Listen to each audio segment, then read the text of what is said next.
Europe's economic recovery stumbled in August after an initial bounce back as renewed travel restrictions disrupted plans, preventing a worthwhile summer tourism season. Preliminary reading of the Eurozone's Composite Purchasing Managers Index, or PMI, showed a decline of 51.6 from 54.9, mainly driven by the services sector, while Germany's PMI figure was better as it climbed to 53.0 from 51.0.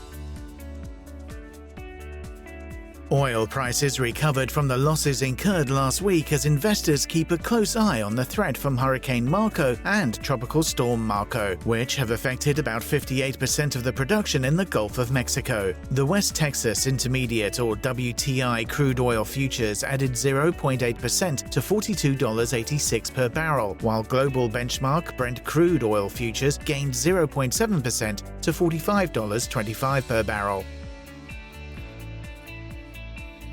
The S&P Dow Jones Indices announced plans of its biggest reshuffle in 7 years on the components of Dow Jones Industrial Average, or DJIA, with the shakeup due to be effective before the market opens on August 31st. The S&P Dow Jones Indices stated that it would drop long-standing energy giant ExxonMobil Corp., defense group Raytheon Technologies Corp., and drug maker Pfizer Inc. from the benchmark index, replaced by Salesforce.com, Honeywell International Inc., and Amgen Inc.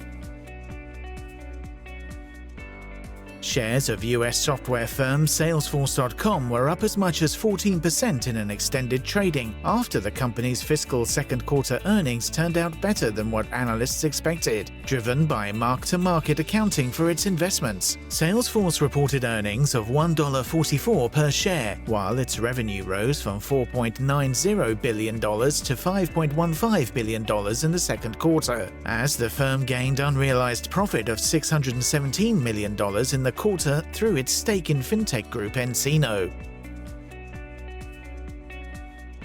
Asian stocks hit two-year highs on Thursday as global markets remained focused on the central bank's continued release of liquidity, although tensions between China and the US caused Asian investors to be more cautious. MSCI's broadest index of Asia-Pacific shares outside Japan rose 0.1%, having reached its highest since August 2018 earlier, while the Nikkei fell 0.4% from levels not seen since mid-February, and the Kospi shed 0.8%. As growth in COVID-19 cases in South Korea ended the index's 4 straight days of gains.